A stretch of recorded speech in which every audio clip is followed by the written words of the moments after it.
we have always in these Enlightenment salons discussed questions of health and healthy living as a way to help get ourselves to the point where we might benefit from medical extensions of the human lifespan. Now, there are several interesting topics that arose in our earlier conversation. One of those is that of genetically modified organisms. Now, a lot of people have this irrational fear of genetically modified organisms, and now that I've said that, I think you, the viewers, know what my position on this issue is, in that I do not see a reason per se to be afraid of GMOs, whether those be plants or animals. In fact, humans have been modifying organisms for a long time. It's just they've been modifying them through cruder techniques like selective breeding or even pure chance. And genetic modification today is simply a lot more precise. But I would invite all of your comments on this issue. Bill, what do you think about GMOs? Well, my mini Labradoodle is a GMO. I mean, all dogs are GMOs. So it's dependent on what you're calling genetics. Okay, so there's genetically modifying an organism can be simply just breeding two different type of organisms together. That's how a lot of GMOs were made like 100 years ago. Lately, it's become more of a recombinant DNA gene therapy type of thing to create GMOs. But really, it's quite the same thing, essentially, because it's just bringing different genes together. That's what modifying genetically, modifying organisms genetically means. But the fact is that genetically modified organisms are a real benefit to farmers everywhere. Nobody buys normal corn, or corn seeds or anything. When a farmer wants to grow a crop of corn, they want the best corn. They want the one that gives the most ears of corn per stalk that they can get. They want the biggest corn, the tastiest corn, and to get that is genetically modified organisms. There practically isn't a food in Whole Foods anymore that's not genetically modified in some way. So unfortunately there was some abuse of the genetically modified organism system. There's been genetically modified organisms that were put on the market that weren't tested for safety and things like that. And that's given genetically modified organisms a bad name. But in reality, genetically, GMOs are good for you. There's just a few that have been bad, and you're going to find that in every field there exists. But when people start realizing that even something like canola oil, which is really a popular oil, is a genetically modified organism, or it's from a genetically modified organism, people are going to start realizing everything is already genetically modified. Yes, indeed. And I think that's an important message to communicate, because when people pursue healthy living, we don't want people to have irrational fears associated with that, and we don't want them to be afraid of substances or behaviors that they don't have to be afraid of just because somebody out there has given them negative publicity. We do want people to engage in critical reasoning and try to determine actually what is safe, what is not safe. And there are plenty of substances that are not safe and should be avoided, but just because something is genetically modified doesn't mean it falls into that category. In fact, support of genetically modified organisms, at least in general, under the principle that they might benefit the human condition, goes hand in hand with transhumanism, with the idea that science and technology can improve the human condition. There's no guarantee that just because something is found as is in nature, that it's somehow optimally configured for human consumption. Some people might make the evolutionary argument for that, oh, humans evolved over hundreds of thousands of years alongside these naturally occurring substances, but in fact, there's no guarantee that an evolved outcome is beneficial for the individual organism. Yeah, I can't stand when people say, it's all natural. So it's like cocaine, and so it's like poison. Those are not natural, you know? So don't say, when people do that, it's like, don't say that. The only thing about I don't have that much knowledge on GMOs per se. But the only problem, I'm all for drought-resistant crops, higher yields. The only thing I don't like is the idea of terminator seeds and the way Monsanto goes about conducting their business. I want, and the only thing I've ever heard is that may not be true, but the higher yields tend to actually deplete the soil faster than like normal organic farming. That's the only like counter I've heard, and also yeah, some of them have had bad raps. But other than that, no, I have no problem with them. Just Monsanto's not gonna have to be so greedy. And this really is a question of corporate practice. I was gonna say, yeah, the point about it is like Monsanto doesn't so much want to feed the world, wants to control the world's food supply. So I think it's really bad. I mean, we have enough food to feed the world. Period. We have enough. Right. The only reason we don't is because we don't we don't have enough infrastructure to get it to people who need it in time before it goes bad, or people can't afford it. And that's a shame. So like we're gonna let people starve because they won't give us enough money. And this food will probably just go bad and we'll throw it away. And I think that's cruel.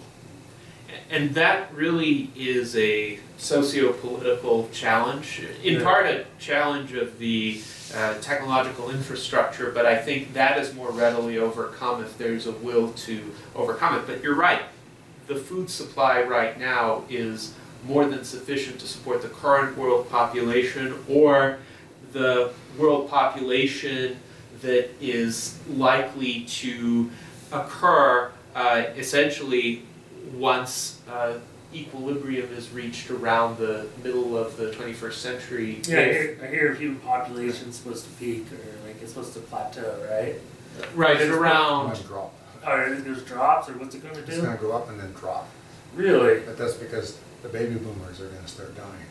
Oh yeah. Unless we can do something about that through life extension. And that really, I think, also reinforces the necessity to recognize that the overpopulation argument is spurious. We are not in the midst of an overpopulation crisis right now. Birth rates are already declining everywhere in the world. It's just in some countries they're still higher than in others. Yeah, but we're just having we're old heavy. So it's becoming really hard on the taxpayers and money-wise supporting this, not just because of money, but people. Silver tsunami. You're talking about the silver tsunami. Is that what it is? Old heavy? You're talking about? Yeah, old heavy. Right. Yeah, so I'm just yeah, that's one of the things is that we're not, or like Japan, for example, they're not reproducing at a high enough replacement rate. So that's the other thing about with transhumanism. Old people, as you said, it costs a lot of taxpayers for all these conditions later in life, all of the care it takes. It's a lot of money. But the other thing too, not just the care, but robots. So it's like so old people, you know, other than them being not old and being able to live longer, not having, we have robots that help with elderly care too. If there's not enough left, we have robots. That's what they're looking at in Japan right now, is to help with the. I believe the biggest future of robotics is caregiving for the elderly. Really? I talked about that all the time. Yeah, because that's what Japan is doing. They're doing that right now, having robots like help elderly people out of bed and carrying them. We're not going to have, especially in Japan. Japan's the worst country, but Korea is also bad, and India is bad, and the United States is bad. In terms of, by 2050, something like 40% of the population is going to be over 65 because of the baby boom that occurred all over the world, not just in the United States. But the problem is that there haven't been enough young people being produced, and if produced is the right word. But it's, as a result, for every person that's going to be in need of caregiving, that's going to be the number of people that are in the workforce. And there's not going to be any available people to do the caregiving. Yeah. And so robotics is what I see as the solution to the caregiving problem that's going to occur big time in 2050. Anti-aging science will help a lot with that too. So Yeah, people won't be sick as long. Right. If those elderly people now have the energy, the vitality, the youthfulness to once again work productively, that will help greatly as well.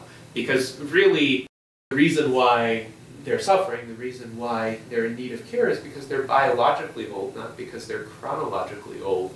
So one of the main goals of transhumanism is to turn people who are chronologically old into people who are biologically young.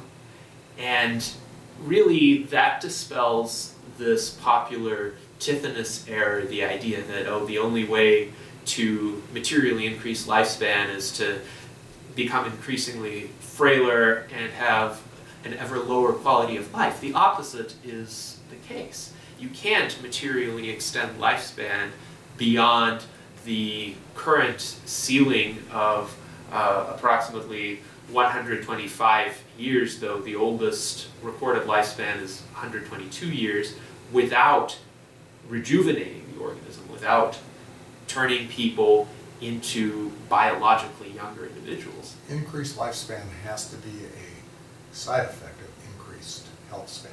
That's what it's going to be. It's like we can't make old people living longer who are in beds with tubes sticking in and out. Yeah, They've got to be healthy. So, John, what would you say have been the technologies that have helped you with your quality of life the most over the past few years? Well, obviously my awesome chair. Not just mobility with my chair, like replacing walking, also my van. I have a van with modified hand controls that allow me to drive because my feet don't work. So it allows me to do accelerating and brake with one hand, with my other hand's on the steering wheel, something like that. So adaptive driving technology.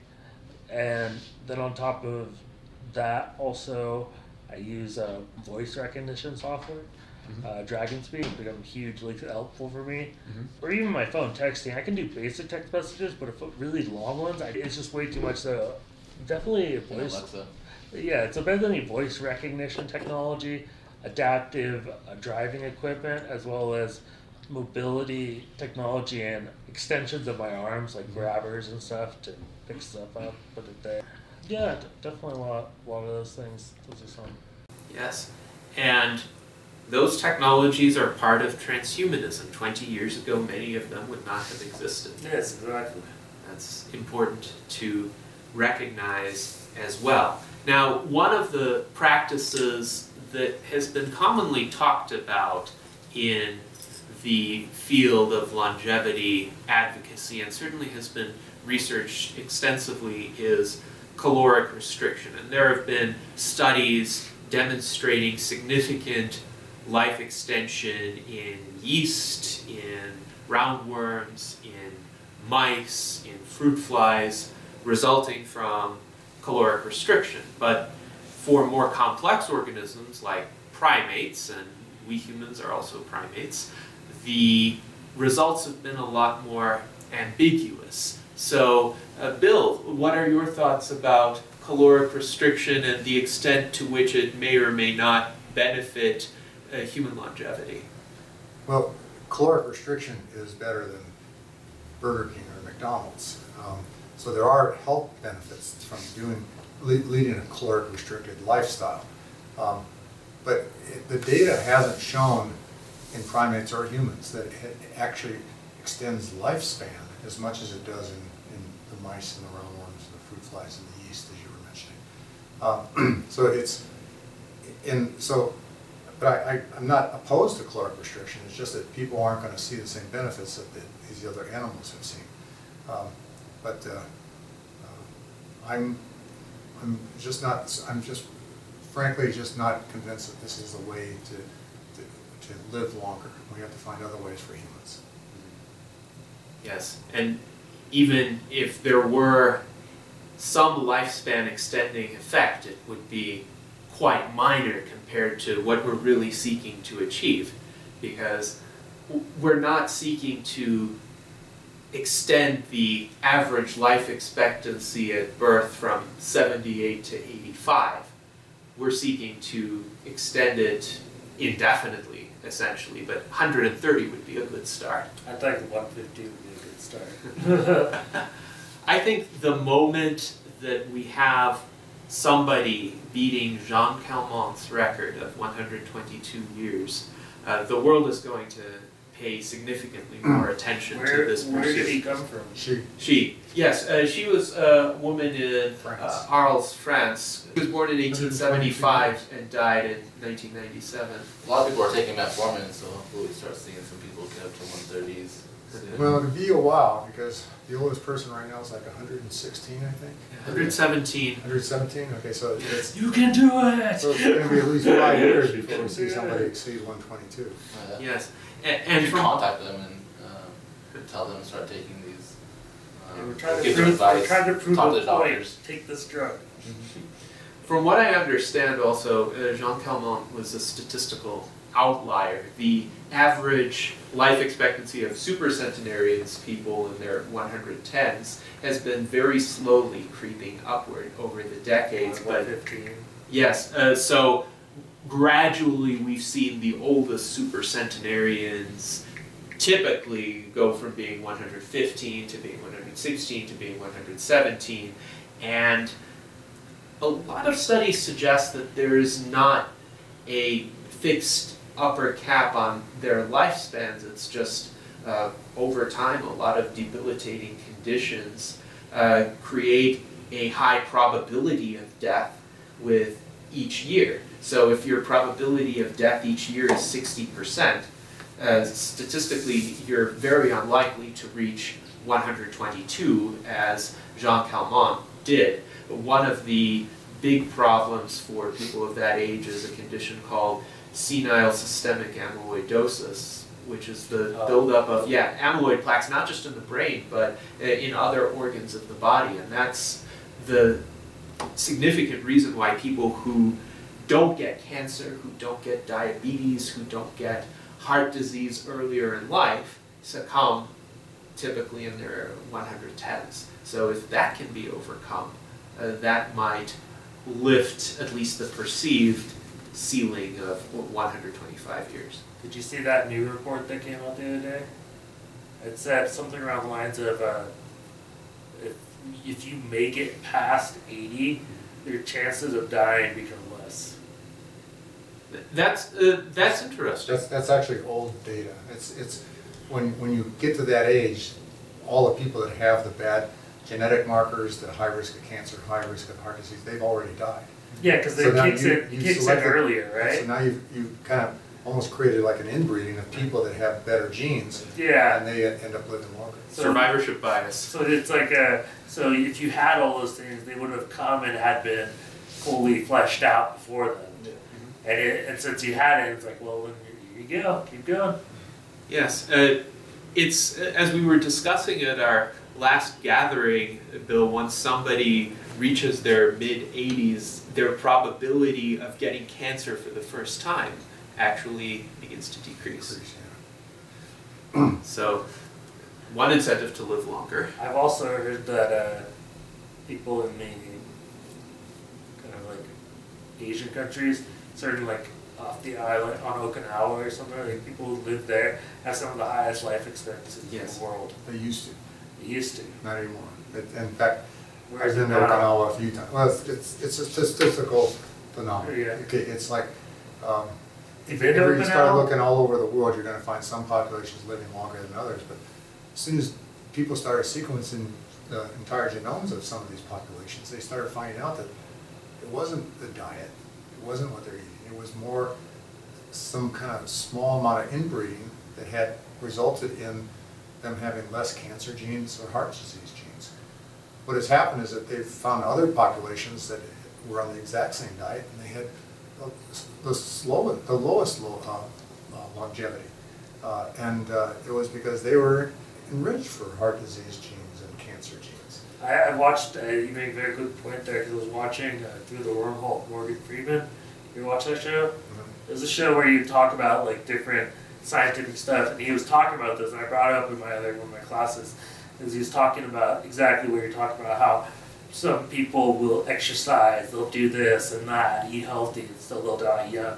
Whereas they show this other group of people, like an old lady who doesn't exercise and eat healthy, a man who still smokes, you know, and they're like in their like 90s or something. And it's like, why are these individuals haven't had anything happen to them? Good genetics. And Right. that's what it came down. It's like their DNA just repairs itself so good that even their DNA repair is so good that it's better than exercising and all these other things combined. And that That's speaks crazy. to an important point, and that is lifestyle is not enough. And people can be conscientious and do all of the right things, or what they consider to be the right things, and still succumb to disease and to death. And there is no cosmic justice out there right now. No, karma's real.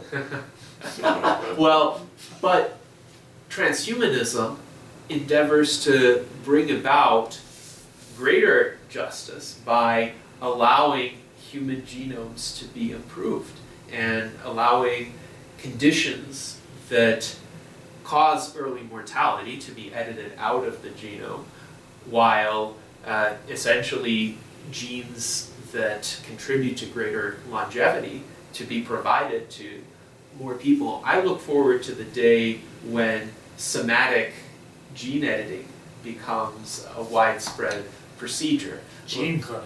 Yeah, well, let's say genome sequencing becomes so cheap that people can do it just on their home computers, insert a cell sample, and the computer will give them an output. This is your genome.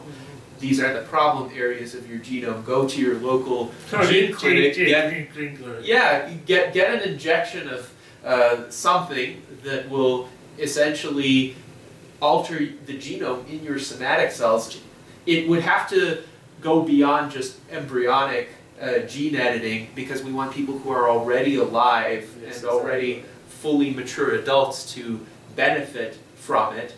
And some people worry that, oh, parents are going to select for certain genetic attributes of their children without the children being consulted. But I really think the future is in somatic gene editing for people who are fully developed adults, who have the ability to consent, who have the ability to say, okay, this is what I want to extend my lifespan, I want to reduce my propensity for certain diseases. So they said, go to the gene clinic. Levi Strauss? No, the other one. Oh, that's Designer genes. Designer genes. Yes, indeed. What's your thoughts on CBD? Good and bad. A lot of crap in literature, though. A lot of crap in literature. Yeah, What's the truth? Well, there's no data at all saying that any cannabinoids at all have any beneficial effect on inflammation. And there's a lot of people saying it does, but when you go look at the studies, it turns out, well, somebody who had a headache suddenly didn't have a headache. Maybe it was because it reduced inflammation. But that's all it says. It doesn't say they didn't do any inflammatory. There's not a single study where anybody's looked at an inflammatory marker like C-reactive protein. And it bothers me that nobody has. I believe people have and found out it had no effect on C-reactive protein. And of course, they couldn't publish.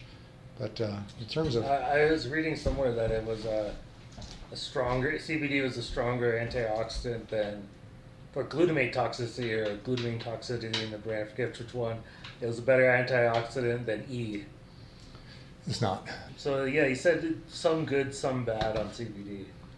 From a medical point of view, I'm not aware of anything that actually has been scientifically peer-reviewed to show it's a good for you thing. It's just it's been a marketing ploy. It's been working quite effectively to get people to start buying it. Because it's hard to do peer-reviewed studies on something that's federally illegal.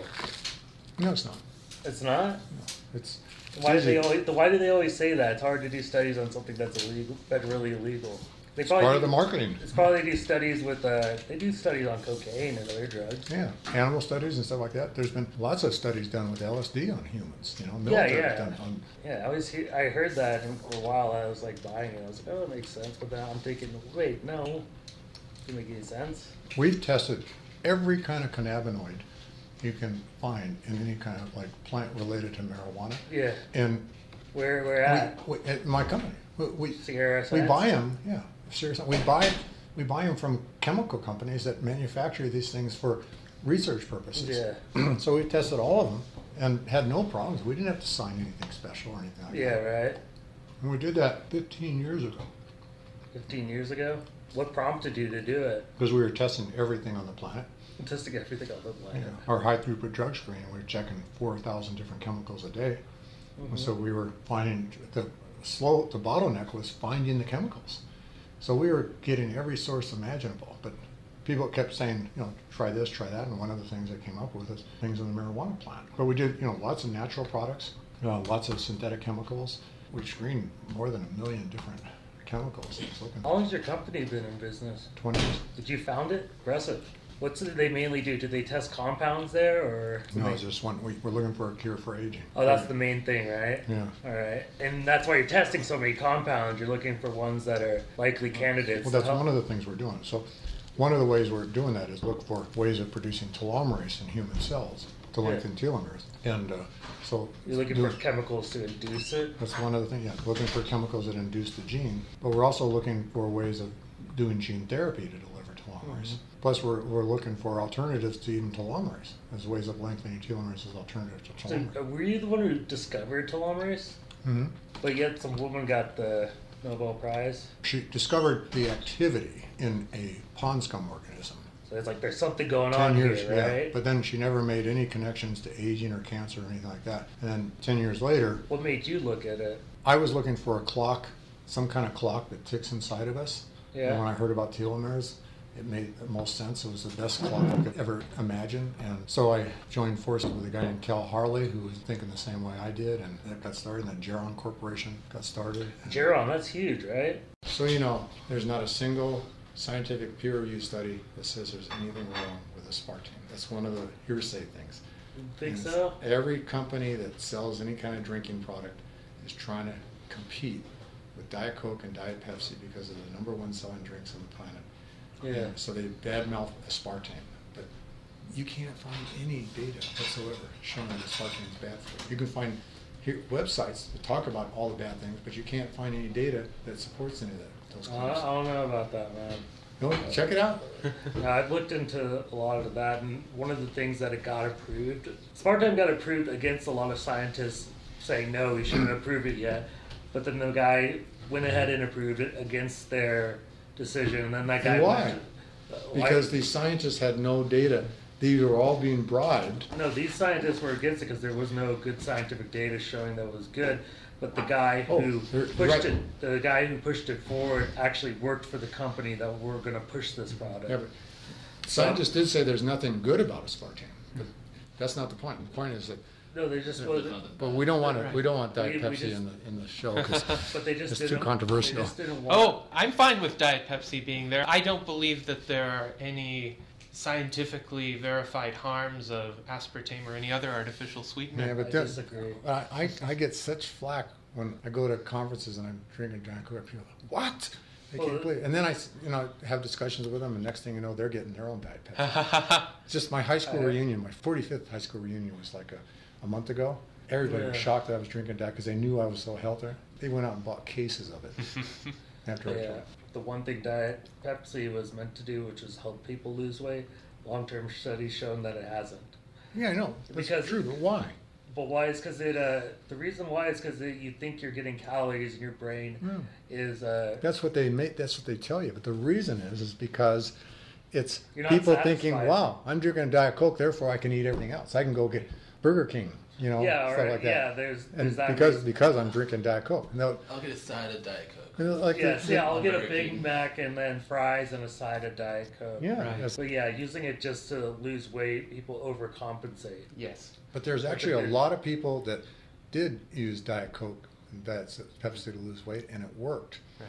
Okay? I haven't seen It's a question of what else they do, but it's not the beverage itself that's at fault. It's the psychological response that some people comes from it. So they have to it. Yeah, that's the thing. They said the people that use Diet Pepsi, it's not the Pepsi's fault, but it's the fact that they're using it to lose weight, but they overcompensate with other things. So that's a better way of saying it. Yeah, but that's not their fault. Yeah, that's not this fault. It's the fact that they're using that gives them the idea that they can do these other things. But very interesting, Bill. Very interesting. It's always interesting to hear counterpoints to stuff you hear. Because a lot of people is just like, oh yeah, I've heard that, but it's really nice to have someone say, no, I have nothing. It's just really nice to hear someone who actually disagrees with you. And it's good that we're able to have these conversations in a civilized manner. And even at the end of the day, well, we'll just disagree. Stuff like that.